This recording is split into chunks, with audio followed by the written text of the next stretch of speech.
A lot of people write that stuff. Next, once you get some questions, 10, 14 to 14 questions, write out your answers. Okay, and we'll go over how to answer them in a second, but it's important to write them out. If you just look at them and be like, oh, okay, those are the questions. It's important to write them out, okay? And then once you write them out, edit them, Make sure you use keywords, professional language. I managed out this. I organized this. I marketed this. Similar, if you guys look, if you were in my class, we gave you a list of keywords to put for your resume. You can use a lot of those keywords again. That makes it sound good when you answer questions. You want to convey how your experience will help you be a good employee and be a productive employee. Remember, they're real big on, are you willing to learn? Are you willing to, are you going to get along with people? Are you going to get through frustrating experiences okay? If you work at In-N-Out, how you deal with a rude customer, that's a big deal to them. How do you get when another employee is not acting right? Are you just going to not act right back, or are you going to act professional? These are the things companies want to know. And then after you get your questions written down, you have to say them out loud. Practice them out loud. That's how you get good at something. You practice them out loud. All right, we're going to practice some, okay? So here are some interview questions that you guys are going to fill out. We are not going to go through them all. So do you have any experience in this type of work? All right, so first you need to figure out what kind of work it is, all right? So once you figure out what kind of work it is and the stuff you might be doing or you will be doing, you need to figure out what you have done in the past that would help you do those things. Now, if you've never had a job before, it does not mean you have not done stuff that has not translates to the workforce.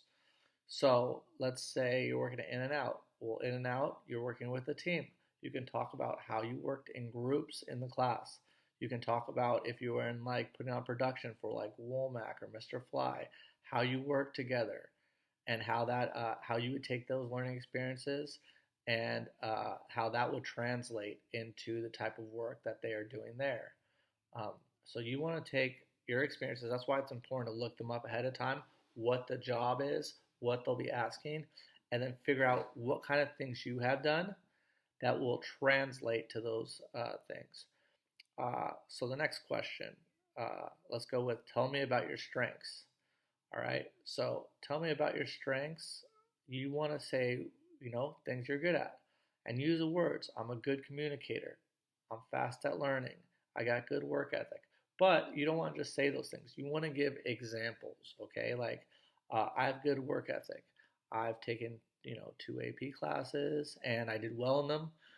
I've taken I'm good at communicating. I was captain of the volleyball team and I had to make sure everyone was there on time. I also had to teach some of the kids on the JV how to do something. Whatever experiences you have, you want to translate those into strengths. So it's not just tell them what you're good at, but what you have done, okay? Let's go to the next slide. Tell me about your weaknesses. So for weaknesses, you don't want to say stuff like, well, I'm late a lot, because that is something that most jobs will not put up with. If you're not going to be, 5 minutes early, they do not want you there because that's putting strain on their other workers. So if it is something like, I'm not a good public speaker, you can then talk about, well, that's one of my weaknesses, not a good public speaker, but here are the things I am doing to become a better public speaker, whether that's taking a class for it, whether that's doing something in one of your classes. So you want to find a weakness and what you're doing to correct this. Here are some important ones. Tell me how you would handle a difficult customer. Okay, so they want to know how you're going to deal with it in a professional manner.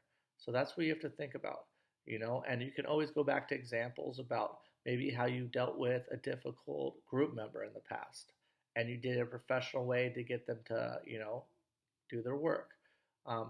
And that would be the same for 6. You got to figure out if something's going wrong. Do you just explode? If you're dealing with someone, because that is not what business are looking for. They don't want you to be part of the problem. They want you to be part of the solution. So that's why it's important. You need to write them out, look at them, Think about what words you can change in these, in how you convey your answers, and think about what the employees are looking for.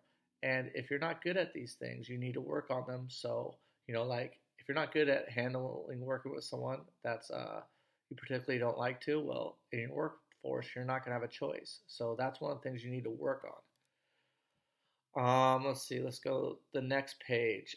Do you have your own transportation? If the answer is no, you need to talk about what your plan is to get to work. Right? They don't want you calling in saying, "Well, I don't have a ride." That can't be an excuse for whether it's an internship, whether it's in and out, whether it's any job. If you don't show up to in and out, that either means they don't have enough people to, so that means everyone's working harder, or they're keeping someone longer, which can cost them overtime, you know. So they want, being reliable is a big deal, and having your own transportation or having a plan to get to work, you know. If you work at Chick-fil-A down the street, oh, we'll have a Metro Pass, okay. Why should I hire you?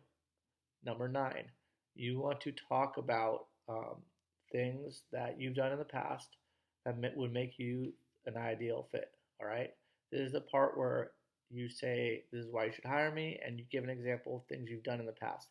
Remember, examples are key. Number 10, describe a situation where you overcame an obstacle. Now, off the top of your head, you might not be able to think of any, but you need to think about some things that you've done that you've overcome, because there's going to be obstacles at every workplace. So you talk about dealing with someone that was a hard group member to deal with, deal with a family incident that you overcame. Have something that you can show them that you overcame them and you still got your work done. That's what's important to them. All right, so you are going to look through all 10 part of this assignment. You are going to write it out. You'll type them out. They all should be, anywhere from a couple sentences to a couple paragraphs. I want you to go through and look for different words you can use to make it sound more professional, and we'll be turning that in, okay? But let's go to the next slide, what to bring. All right, excuse me. If they have an application, bring that out completed if you have not already turned it in. By the way, when you're doing an application, make sure there is no errors on it. Blue or black pen, no errors. That's why when you ask for an application at a store to get a job, you ask for multiple ones. If they're online, print up multiple ones. Make it so it's legible and easy to read. Your resume. So bring in a couple copies of your resume, make sure it looks professional, have someone read over it that you trust, okay? Remember to go through that PowerPoint we had last semester. Has all of the stuff, what you want in your resume, how it should look. I gave you an example of it. 3, references. Some places will ask for reference. When you ask for a reference, you're not asking for mom and dad because, most of your parents think you're way better than you are. Okay? Most parents, it's my kid, so they're excellent. Well, you want someone that's from a professional place. So if you have a former job where they really liked you, that could be a reference. If you have a teacher, that could be a reference. If you have like an administrator, that could be a reference. I've got plenty of calls in the past as references. They leave a message, I call them back and explain to them, about our program and how good the kids are usually. All right, so make sure you have references, and you should also let people know that are going to be your references, that you're going to write them down as a reference. All right, so let's go to the last one, number 10. Afterwards, make sure you write a thank you card or email, all right? You basically, not once you get the job, but like, thank you for giving me this opportunity to take an interview.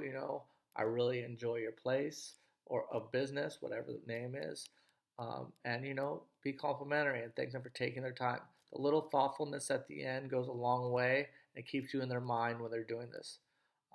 This also brings me back to during the interview, okay? Here's some other good interview tips that I left out. When you do some research about the company, you can learn about it, and then use that in the interview, right? Why would I be a good fit to work in this place? So if you like In-N-Out, you can talk about, I really like how clean it is.